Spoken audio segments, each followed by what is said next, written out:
किताब मुकद्दस में से 137वें ज़बूर की तिलावत। हम बाबल की नदियों पर बैठे और सयोन को याद करके रोए। वह हम बैत के दरख्तों पर उनके वस्त में हमने अपनी सितारों को टांग दिया, क्योंकि वहां हमको असीर करने वालों ने गीत गाने का हुक्म दिया और तबाह करने वालों ने खुशी करने का, और कहा सयोन के गीतों में से हमको कोई गीत सुनाओ। हम परदेश में खुदावंद का गीत कैसे गाएं? ऐ यरूशलेम, अगर मैं तुझे भूलूं तो मेरा दाहिना हाथ अपना हुनर भूल जाए।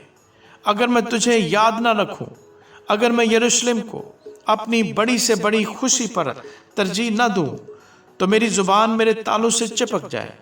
आए खुदावंद, यरूशलेम के दिन को बनी अदूम के खिलाफ याद कर।